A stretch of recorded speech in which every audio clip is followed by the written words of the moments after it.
Hi everyone, Lisa Haven here, and I've got an intriguing report to share with you, and that is this. America is going dark, and they are going to be taken by surprise on August 21st, 2017. So not very much time from now.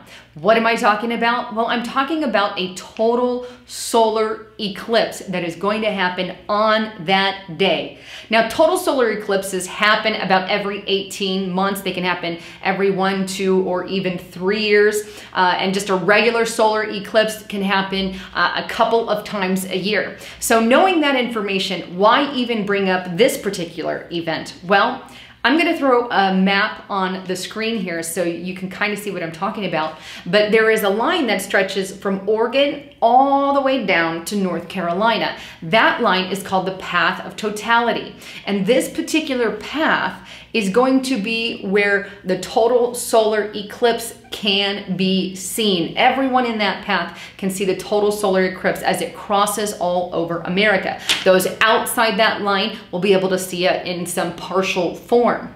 Now, here's where it gets interesting. The last time that we had a total solar eclipse in America was in 1979, but the last time we had it span all across the country like that was in 1918.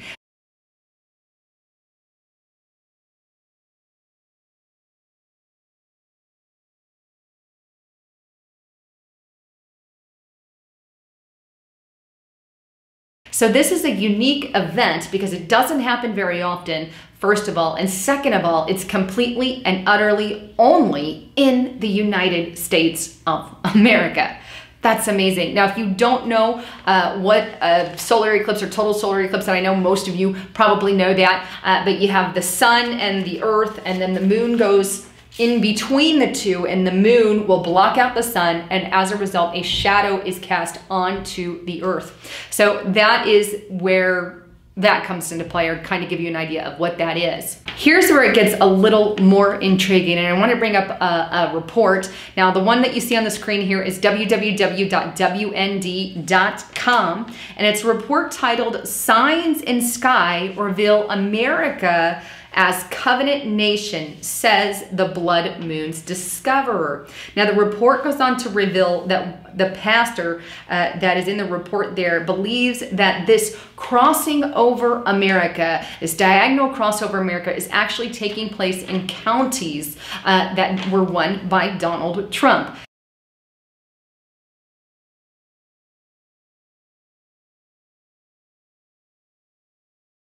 Interesting tie, if you will, and I think for the most part it ran over counties won by Donald Trump, but he's calling this a covenant with America, and that's this pastor's particular claim. But he says that America's covenant with God is what is symbolized by the path of totality, that path that crosses from Oregon all the way down to North Carolina. So whether or not it is a sign from God, I personally think that all signs in the skies, they can be signs from the Lord. After all, it says even in the very first book of the Bible, in the book of Genesis, that we have the stars in the sky, not just for beauty, but also as a sign of things to come. God is very specific that what is in those skies are signs of, he gives us warning signs and signs of things ahead. And I did a whole series, a couple of series a few years ago when the blood moons were happening, and just another spectacular event, and even got into some of the ties with the Vatican, to the Peace Summit, and how that related to those particular blood moons. And it's just crazy stuff. But now we have another sign, at least according to this pastor, and I believe he could be onto something. Is this a sign from God? God's approval? I'm not sure, but I think that it's definitely a sign to America. God does do that, and just that is where we are. And I think God is giving America more time to get right, if you will. Anyhow, I wanted to bring you all the latest on that. I'd love to hear your thoughts and concerns. Is it a sign from God? Is it just a coincidence? Well, I'll let you be the judge. Anyhow, wanted to bring you the latest. This is Lisa Haven signing out.